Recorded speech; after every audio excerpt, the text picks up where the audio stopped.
para i-welcome si Gina. Pero sinugod niya ako. Talagang susugurin kita. Inasawa mo ang daddy ko in secret. I deserve to know! Tama na, Gina. Gina, masisisi mo ba ako?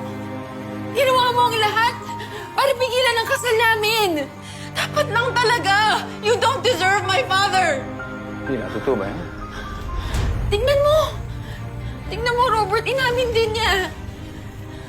Gumagawa siya ng paraan para masira ang mga plano natin. Kunyari okay lang sa kanya, pero ayaw niya talaga matuloy ang kasal natin. Gina, totoo ba yung sinasabi niya? You know, all this time, I thought supportado mo kami. So, totoo yung sinasabi niya. You're lying to me. You've lied to me all this time. Yun ba? Gina. Sorry. Di ba guilty ka nga? Pinipeke mo lang kami.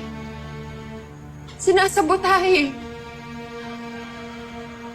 Kaya siguro sinira mo yung wedding dress ko. No! Hindi ako yon. That wasn't me. I swear! Pero dinideny mo rin na tutol ka sa wedding namin. Yun inaamin ko, Dad. Umabol talaga ako dito para mapigilan ko yung kasal niyo. Because this is wrong. She's wrong for you. Bakit mo nasabi, ha? Pinigil mo? Why? Change my mind? Yes. Gina, wala kang karapatan para husgahan siya. I chose her to be my wife. You have to respect that. I would, Dad. Kung ibang babae lang yan, kahit ako na magdala sa altar para sa'yo. But not Betsy! Masyado ko na siyang kilala.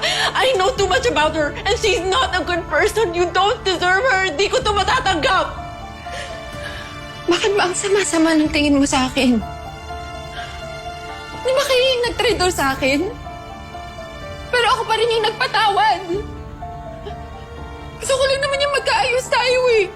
Kaya kita inimbita dito. Para bumawi sa'yo. Pero pati ba naman yun, minasama mo pa din? Inimbita mo ako dito para ipamukha sa akin na nakuha mo ang daddy ko. Baka nga. Gusto ko ipakita sa'yo na kasal na kami ni Robert. Pero Gina, masisisi mo ba ako? Pagkatapos ng lahat ng ginawa mo para pigilan ang kasal namin.